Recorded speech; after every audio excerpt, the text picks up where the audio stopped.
Hi friends, അസ്സലാമു അലൈക്കും. Welcome back to my channel. ഇന്ന് ഞാൻ വന്നിരിക്കുന്നത് നമ്മുടെ വീട്ടിലൊക്കെ ചോറ് കഴിച്ചിട്ട് ബാക്കി വരുന്ന ചോറ് നമ്മൾ കളയാറാണ് പതിവല്ലേ. അപ്പോൾ ഇനി തൊട്ട് നിങ്ങൾ കളയരുത് കേട്ടോ. അതുകൊണ്ട് നമുക്ക് അടിപൊളി സ്നാക്സുകൾ തയ്യാറാക്കാം. അത്തരത്തിലൊരു സ്നാക്സുമായിട്ടാണ് ഞാൻ ഇന്ന് വന്നിരിക്കുന്നത്. നമ്മുടെ ബാക്കി വന്ന ചോറ് കൊണ്ട് ഒരു അടിപൊളി ഹലുവയാണ് ഞാൻ ഇന്നിവിടെ തയ്യാറാക്കിയെടുക്കുന്നത്. അപ്പോൾ വീഡിയോ ഒന്ന് സ്കിപ്പ് ചെയ്യാതെ കാണണേ. വീഡിയോ ഇഷ്ടമായി ഒന്ന് ലൈക്ക് ചെയ്യാനും ഒന്ന് ഷെയർ ചെയ്യാനും കമൻറ്റ് ചെയ്യാനൊന്നും മറന്നു പോകരുത്. അപ്പോൾ നമുക്കിത് എങ്ങനെയാണ് തയ്യാറാക്കിയെടുക്കുന്നതെന്ന് ഒന്ന് നോക്കിയിട്ട് വരൂ. അപ്പോൾ നമുക്ക് വീഡിയോയിലേക്ക് പോകാം. അതിനുവേണ്ടി ഒരു ജാർ ആദ്യം എടുക്കുക. ഇതിലേക്ക് 250 ml മെഷറിംഗ് കപ്പിന് 2 കപ്പ് മട്ട അരിയുടെ ചോറാണ് ഞാൻ ഇതിലേക്ക് ഇട്ട് കൊടുക്കുന്നത്. അപ്പോൾ 2 കപ്പ് മട്ട അരിയുടെ ചോറ് ഞാൻ ഇതിലേക്ക് ഇട്ട് കൊടുത്തു. വെള്ള അരിയുടെ ചോറും ഇട്ട് കൊടുക്കാം, ഏത് വേണമെങ്കിലും ഇട്ട് കൊടുക്കാം. ഇതിലേക്ക് ഒരു 1/2 കപ്പ് വെള്ളം ഞാൻ ഒഴിച്ച് കൊടുക്കുകയാണ്. 2 കപ്പ് ചോറിന് 1/2 കപ്പ് വെള്ളം കേട്ടോ.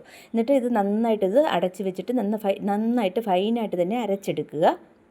അപ്പോൾ നന്നായിട്ട് അരച്ചെടുത്ത് വന്നിട്ടുണ്ട്. ഒരു തരി പോലും ഇല്ലാതെ നല്ല രീതിയിൽ തന്നെ അരച്ചെടുത്തിട്ടുണ്ട്. ഈ അരച്ചെടുത്ത ചോറിന് നമുക്കൊരു പാത്രത്തിലേക്ക് ആക്കി കൊടുക്കാം. അപ്പോൾ ഹൽവ ഉണ്ടാക്കുന്നത് ഏത് പാത്രത്തിലാണോ ആ പാത്രത്തിലേക്കാണ് ഞാൻ ഈ അരച്ചെടുത്ത ചോറ് മാറ്റിയിട്ടുള്ളത്. ഇനി നമുക്ക് ഒരു ബൗൾ എടുത്തിട്ട് ഇതിലേക്ക് 3 ടേബിൾ സ്പൂൺ കോൺഫ്ലവറും പിന്നെ 1 ടേബിൾ സ്പൂൺ വറുത്ത അരിപ്പൊടിയും കൂടി ചേർത്ത് കൊടുക്കാം കേട്ടോ. അപ്പോൾ നിങ്ങളുടെ കയ്യിൽ കോൺഫ്ലവർ ഇല്ലെങ്കിൽ 3 അല്ലെങ്കിൽ 4 ടേബിൾ സ്പൂൺ അരിപ്പൊടി ചേർത്താലും മതി. അതല്ലെങ്കിൽ മൈദാപ്പൊടി ചേർത്താലും മതി കേട്ടോ. 4 ടേബിൾ സ്പൂൺ മൈദാപ്പൊടി ചേർത്താലും മതി, ഏത് ചേർത്താലും കുഴപ്പമില്ല. ഞാനിത് 3 ടേബിൾ സ്പൂൺ കോൺഫ്ലവറും പിന്നെ 1 ടേബിൾ സ്പൂൺ അരിപ്പൊടിയാണ് ചേർത്തിരിക്കുന്നത്. നമ്മുടെ ഇടിയപ്പത്തിനും പത്തിരിക്കൊക്കെ എടുക്കുന്ന നേർമയായിട്ടുള്ള അരിപ്പൊടിയാണ് ഇതിലേക്ക് എടുക്കേണ്ടത് കേട്ടോ. അപ്പോൾ ഇനി ഇതിലേക്ക് 1/4 കപ്പ് വെള്ളവും കൂടി ഒഴിച്ച് കൊടുത്തിട്ട് നന്നായിട്ട് ഇതിനെ മിക്സാക്കി എടുക്കുക, കട്ടയൊന്നും ഇല്ലാത്ത രീതിയിൽ. അപ്പോൾ നന്നായിട്ട് മിക്സാക്കി എടുത്തിട്ടുണ്ട്. ഈ കോൺഫ്ലവറിൻ്റെ മിക്സ് നമുക്ക് ഈ അരച്ചെടുത്ത ചോറിലേക്ക് ഒഴിച്ചു കൊടുക്കുക. എന്നിട്ട് നന്നായിട്ട് ഇതെല്ലാം കൂടി നന്നായിട്ട് മിക്സാക്കി എടുക്കുക. അപ്പോൾ നമ്മുടെ കോൺഫ്ലവറിൻ്റെ മിക്സും ചോറും കൂടി നന്നായിട്ട് മിക്സാക്കി എടുത്തിട്ടുണ്ട്. ഇനി നമുക്കിതൊന്ന് മാറ്റി വയ്ക്കാം. എന്നിട്ട് വേറൊരു സോസ്പാൻ എടുക്കുക. ഇതിലേക്ക് നമ്മൾ ചോറ് ചേർത്ത അതേ മെഷറിംഗ് കപ്പിന് തന്നെ 250 ml മെഷറിംഗ് കപ്പിന് 1 കപ്പ് ശർക്കര പൊടിച്ച് ഇടുകയാണ് കേട്ടോ. നമുക്ക് കറക്റ്റ് അളവ് അറിയാൻ വേണ്ടിയാണ് ശർക്കര പൊടിച്ചിട്ട് ഈ കപ്പിൽ കൂടി അളന്നിടുന്നത്. എന്നിട്ട് ഇതിലേക്ക് 1/2 കപ്പ് വെള്ളവും കൂടി ഒഴിച്ച് കൊടുത്തിട്ട് ഇതൊന്ന് അടുപ്പിൽ വെച്ച് നന്നായിട്ടൊന്ന് മെൽറ്റാക്കി എടുക്കുക. അപ്പോൾ പൊടിച്ച ശർക്കരയാകുമ്പോൾ പെട്ടെന്ന് മെൽറ്റായി കിട്ടുകയെ. അപ്പോൾ നമ്മുടെ ശർക്കര നന്നായിട്ട് അലിഞ്ഞ് കിട്ടിയിട്ടുണ്ട്. ഇനി നമുക്ക് ഇത് വേറൊരു പാത്രത്തിലേക്കൊന്ന് അരിച്ച് ഒഴിച്ചു കൊടുക്കുക. അപ്പോൾ ചൂടോടുകൂടി അരിച്ച് എടുക്കുന്നത് കൊണ്ട് ഒരു കമ്പി അരിപ്പയിൽ കൂടി വേണം നമുക്കിതൊന്ന് അരിച്ചെടുക്കാനേ. ചൂടോടുകൂടി അരിക്കുന്നത് കൊണ്ട് ഏത് കാരണവശാലും കമ്പി അരിപ്പയാണ് നല്ലത് കേട്ടോ. പ്ലാസ്റ്റിക് അരിപ്പ നിങ്ങൾ എടുക്കരുത്. അപ്പോൾ ഞാൻ നന്നായിട്ട് എടുത്തിട്ടുണ്ട്. ഇനി നമുക്കിത് ചൂടോടുകൂടി തന്നെ ഈ മിക്സ് ചെയ്ത മാവിലേക്ക് ഒഴിച്ചു കൊടുക്കാം കേട്ടോ. അപ്പോൾ ഒരു കൈ കൊണ്ട് ഒഴിച്ചും കൊടുക്കണം, മറു കൈ കൊണ്ട് നന്നായിട്ട് അപ്പോൾ തന്നെ ഇളക്കിയും കൊടുക്കണമേ, അല്ലെങ്കിൽ കട്ട പിടിക്കും. അപ്പോൾ ഉരുക്കിയ ശർക്കര മൊത്തം ഞാൻ ഇതിലേക്ക് ചേർത്ത് കൊടുത്തു. എന്നിട്ട് നന്നായിട്ട് ഇളക്കിയൊന്ന് മിക്സാക്കുക. കട്ടയൊന്നും ഇല്ലാത്ത രീതിയിൽ നന്നായിട്ട് ഇളക്കി കൊടുക്കണം കേട്ടോ.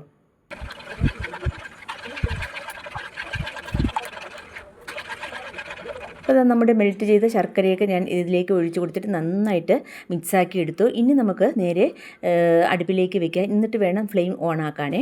അപ്പോൾ ഞാൻ ഫ്ലെയിം ഓണാക്കി. ഇനി നമുക്ക് കൈയ്യെടുക്കാതെ ഇത് ഒന്ന് ഇളക്കി കൊടുക്കണം. മീഡിയം ഫ്ലെയിമിൽ വെച്ച് കൊടുക്കണം കേട്ടോ. തീ ഒരിക്കലും കൂട്ടി വെക്കരുത്. അപ്പോൾ മീഡിയം ഫ്ലെയിമിൽ വെച്ച് നമുക്കിതൊന്ന് കൈയ്യെടുക്കാതെ ഇളക്കി കൊടുക്കാം. മൊത്തം ഒരു 20 മിനിറ്റ് കൊണ്ട് നമ്മുടെ ബാറ്റർ ശരിയായി കിട്ടുവേ. ഇപ്പോൾ ഏകദേശം ഒരു 2 മിനിറ്റോളം ആയിട്ടുണ്ട്. നമ്മുടെ ബാറ്റർ ഒന്ന് കുറുകി വരാറായിട്ടുണ്ട്. വീണ്ടും കൈയെടുക്കാതെ തന്നെ ഇളക്കി കൊടുത്തുകൊണ്ടിരിക്കണം. ഒരു കാരണവശാലും ഇത് ഇട്ടിട്ട് വേറെ എങ്ങോട്ടും പോകരുത്. ഇതൊന്ന് സെറ്റ് ആവുന്നത് വരെ ഇളക്കി കൊടുത്തുകൊണ്ടേയിരിക്കണം. ഇനിയും വീണ്ടും ഇളക്കി കൊടുക്കുക. അപ്പോൾ ഇതിനിടയ്ക്ക് കുറച്ച് മധുരം ഒന്ന് ബാലൻസ് ചെയ്യാൻ വേണ്ടി കുറച്ച് ഉപ്പും കൂടി ഇട്ട് കൊടുക്കാം. എന്നിട്ട് വീണ്ടും ഇളക്കി കൊടുക്കുക. അപ്പോൾ ഒരു 3-4 മിനിറ്റൊക്കെ ആയപ്പോൾ നമ്മുടെ ബാറ്ററി നന്നായിട്ടൊന്ന് കുറുവി കിട്ടിയിട്ടുണ്ടേ. തീ മീഡിയം ഫ്ലെയിമിൽ തന്നെ ഇരിക്കട്ടെ. ഒരു 5 മിനിറ്റൊക്കെ ആയിട്ടുണ്ട്. ഇപ്പോൾ ഒരു 5 മിനിറ്റ് കഴിഞ്ഞിട്ടുണ്ട്. ഇപ്പോൾ നമ്മുടെ ബാറ്ററി ഒരു പാനിൽ നിന്നൊക്കെ ഒന്ന് ചെറുതായിട്ട് വിട്ട് വരുന്ന ഒരു പരുവമായിട്ടുണ്ട് കേട്ടോ. ഇനി നന്നായിട്ട് വീണ്ടും ഇളക്കി കൊടുക്കണം. അപ്പോൾ ഇതിനിടയ്ക്ക് നമുക്ക് വേറൊരു അടുപ്പിലേക്ക് ഇതൊന്ന് മാറ്റി വെച്ച് കൊടുക്കുക. എന്നിട്ട് അതേ അടുപ്പിൽ തന്നെ ഒരു ചീനിച്ചട്ടി വെച്ച് കൊടുത്തിട്ട് ഇതിലേക്ക് 1 ടേബിൾ സ്പൂൺ പഞ്ചസാര ഇട്ട് കൊടുക്കുക. എന്നിട്ട് വെള്ളം ഒന്നും ഒഴിക്കേണ്ട കേട്ടോ. ഇതൊന്ന് ലോ ഫ്ലെയിമിൽ വെച്ച് നന്നായിട്ട് ഇതൊന്ന് മെൽറ്റാക്കി എടുക്കണം. ഒരു ചെറിയ ലൈറ്റ് ഗോൾഡൻ കളറാകുന്നത് വരെ നമുക്കിതൊന്ന് മെൽറ്റാക്കി എടുക്കാം. അപ്പോൾ ഇതിനിടയ്ക്ക് മറ്റേ അടുപ്പിൽ വെച്ചിരിക്കുന്ന നമ്മുടെ ബാറ്റർ നന്നായിട്ട് ഇളക്കി കൊടുക്കാൻ മറക്കരുത് കേട്ടോ. ഒരു കൈ കൊണ്ട് അതും കൂടി ഇളക്കി കൊടുക്കണം, അല്ലെങ്കിൽ അത് അടിയിൽ പിടിച്ച് കരിയാൻ ചാൻസ് ഉണ്ട്. അപ്പോൾ ഇതാ നമ്മുടെ പഞ്ചസാരയൊക്കെ നന്നായിട്ടൊന്ന് മെൽറ്റായി വന്നിട്ടുണ്ട്. കുറച്ചും കൂടി ഒന്ന് കളറാവട്ടെ. അപ്പോൾ ഇതിനിടയ്ക്ക് നമ്മുടെ ബാറ്റർ നന്നായിട്ടൊന്ന് ഇളക്കി കൊടുക്കുന്നുണ്ട് കേട്ടോ. അപ്പോൾ ഇതാ നമ്മുടെ പഞ്ചസാര നന്നായിട്ട് മെൽറ്റായിട്ട് ചെറിയൊരു ലൈറ്റ് ഗോൾഡൻ കളറൊക്കെ ആയിട്ടുണ്ട്. ഇത്ര മതി. ഇനി നമുക്ക് ഈ മെൽറ്റാക്കിയ പഞ്ചസാര നമുക്ക് നമ്മുടെ ബാറ്ററിലേക്ക് ഒഴിച്ച് കൊടുക്കാം. നല്ലൊരു ടേസ്റ്റ് കിട്ടും കേട്ടോ ഇതിങ്ങനെ ചെയ്യുമ്പോൾ. ഹൽവയ്ക്ക് പ്രത്യേകം നല്ലൊരു കളറുമാണ്. അപ്പോൾ ഇതും കൂടി ഒഴിച്ച് കൊടുത്തിട്ട് നന്നായിട്ടൊന്ന് ഇളക്കി കൊടുക്കുന്നുണ്ട്. പിന്നെ ഈ ഹലുവയ്ക്ക് നമ്മൾ ഒട്ടും തന്നെ എണ്ണയോ നെയ്യോ ഒന്നും ചേർക്കുന്നില്ല കേട്ടോ.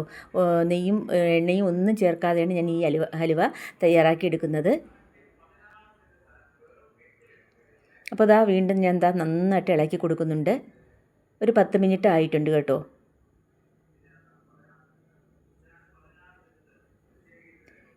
ഇപ്പോൾ ഏകദേശം നല്ല പാനിൽ നിന്നൊക്കെ കുറച്ച് വിട്ടൊക്കെ വരാറായ ഒരു സ്റ്റേജ് ആയിട്ടുണ്ട്. ഈ സമയം നമുക്ക് 1 ടീസ്പൂൺ ഏലക്ക പൊടിച്ചത് ഇട്ട് കൊടുക്കാം.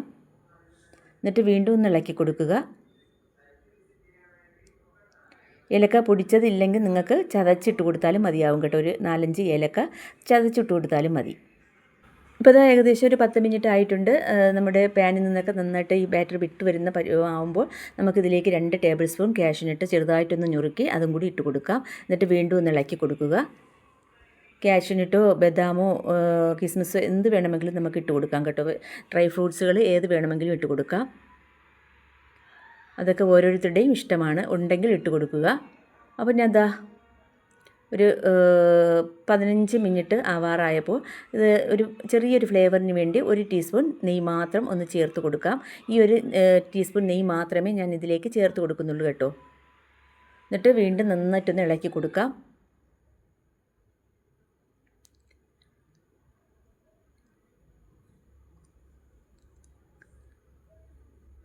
പതിനഞ്ച് മിനിറ്റൊക്കെ കഴിഞ്ഞപ്പോൾ നമ്മുടെ ബാറ്ററൊക്കെ നന്നായിട്ടൊന്ന് ഒരു ഒട്ടൽ പരുവമായി കിട്ടിയിട്ടുണ്ട്. പാനിൽ നിന്നൊക്കെ നന്നായിട്ട് വിട്ട് വന്ന് തുടങ്ങിയിട്ടുണ്ട്. പാനിൻ്റെ ആ സൈഡൊക്കെ നോക്കിയാൽ നല്ല ക്ലിയറായിട്ട് വന്നിട്ടുണ്ട്. ഇപ്പോൾ നോക്കിയേ, നമ്മുടെ ബാറ്റർ നന്നായിട്ട് ഒരു ഉരുണ്ട് വരുന്ന സ്റ്റേജ് ആയിട്ടുണ്ട്. അപ്പോൾ കുറച്ചും കൂടി ഒന്ന് ഇതായിട്ടുണ്ട്. ഇനി നമുക്ക് സ്പാച്ചിൽ വെച്ച് ഇതൊന്ന് ഫോൾഡ് ചെയ്ത് ഒന്ന് കൊടുക്കാം കേട്ടോ. അപ്പോൾ അടിഭാഗത്തെ ഇതൊക്കെ നന്നായിട്ട് ഒന്ന് മുരിഞ്ഞ് വരുന്ന ഒരു സ്റ്റേജ് ആയിട്ടുണ്ടേ. ഇതാണ് കറക്റ്റ് പരുവം. ഇനി നമുക്ക് കുറച്ച് നേരം ബാക്കിയുള്ള ഒരു 2-3 മിനിറ്റ് കൂടി ഇതുപോലെ ഒന്ന് ഫോൾഡ് ചെയ്ത് ഒന്ന് കൊടുക്കുക.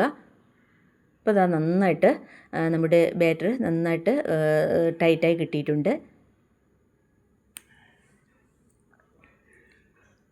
നല്ല മണമുണ്ട് കേട്ടോ ഈ സമയം.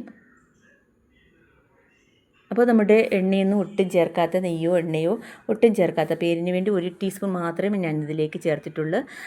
അപ്പോൾ ഹലുവയുടെ ബാറ്റർ നന്നായിട്ട് ഒന്ന് ടൈറ്റായി കിട്ടിയിട്ടുണ്ട്.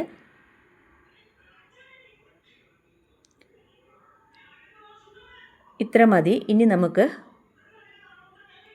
ഇത് കൂടെ ഒന്ന് ഇളക്കി കൊടുക്കുകയും വേണം. ഇതിനിടയ്ക്ക് നമുക്കൊരു ട്രേ ശരിയാക്കി എടുക്കണം. അപ്പോൾ ഒരു കേക്കിൻ ട്രേ ആണ് ഞാൻ എടുത്തിട്ടിരിക്കുന്നത് കേട്ടോ. അതിലേക്ക് ചെറുതായിട്ടൊന്ന് എണ്ണയൊന്ന് തൂവി കൊടുത്തിട്ടുണ്ട്. എന്നിട്ട് ഇതിലേക്ക് കുറച്ച് എള്ളൊന്ന് തൂവി കൊടുക്കുക. അത് കറുത്ത എള്ളായിരുന്നാലും വെള്ള എള്ളായിരുന്നാലും മതിയാവും കേട്ടോ. അപ്പോൾ വെള്ള എള്ളുണ്ടെങ്കിൽ അതാണ് ഏറ്റവും നല്ലത്. എൻ്റെ കൈവശം ഇപ്പോൾ കറുത്ത എള്ളായിരുന്നു ഉണ്ടായിരുന്നത്. അത് ഞാൻ കുറേശ്ശെ ഞാൻ ഇതിലേക്ക് ഒന്ന് സ്പ്രെഡ് ചെയ്ത് കൊടുത്തു. ഇനി കുറച്ച് കാഷ്യൂനട്ടും കൂടെ അവിടെ ഇവിടെയായിട്ട് ഒന്ന് ഡെക്കറേറ്റ് ചെയ്ത് കൊടുക്കാം. അപ്പോൾ കാഷ്യൂനട്ടും വെച്ച് ഡെക്കറേറ്റ് ചെയ്തു. ഇനി നമുക്ക് നമ്മുടെ ഇളക്കിക്കൊണ്ടിരിക്കുന്ന ഹലുവയുടെ ബാറ്റർ നമുക്കിതിലേക്ക് ഇട്ട് കൊടുക്കാം. ഇട്ട് കൊടുത്ത ഉടൻ തന്നെ ആ ചൂടോടുകൂടി തന്നെ നമ്മൾ പെട്ടെന്ന് ഇത് അമർത്തി ഒന്ന് സെറ്റാക്കണം കേട്ടോ. ആ ട്രേയുടെ നിരപ്പിനനുസരിച്ച് നന്നായിട്ട് സെറ്റാക്കി എടുക്കണം. അപ്പോൾ ഈ സ്പാച്ചില വെച്ചോ ഒരു നെയ്യ് തടവി ഒരു സ്പൂൺ വെച്ചോ നന്നായിട്ട് അമർത്തി ലെവലാക്കി കൊടുക്കുക.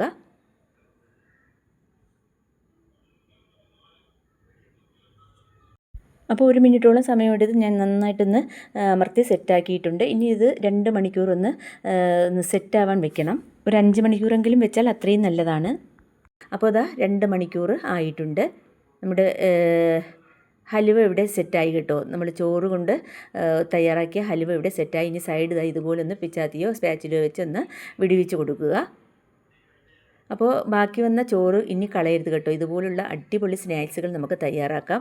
4 മണിക്ക് ചൂട് ചായയോടൊപ്പം കഴിക്കാൻ പറ്റിയ അടിപൊളിയായിട്ടുള്ളൊരു ചോറ് കൊണ്ടുള്ള ഹലുവയാണ് ഞാനിവിടെ തയ്യാറാക്കിയിരിക്കുന്നത്. അപ്പോൾ അതാ നമ്മുടെ സെറ്റായ ഹലുവ ട്രേയിൽ നിന്ന് വേറൊരു പാത്രത്തിലേക്ക് തട്ടി കൊടുത്തിട്ടുണ്ട്. നല്ല പെർഫെക്റ്റ് ആയിട്ട് കിട്ടിയിട്ടുണ്ട്. അപ്പോൾ ഇനി ബാക്കി വന്ന ചോറ് ഇനി ഒരിക്കലും കളയരുത് കേട്ടോ. ഇതുപോലുള്ള സ്നാക്സുകൾ തയ്യാറാക്കി നമുക്ക് കുട്ടികൾക്കൊക്കെ കൊടുക്കാം കേട്ടോ. അടിപൊളിയായിട്ട് തന്നെ കിട്ടിയിട്ടുണ്ട്.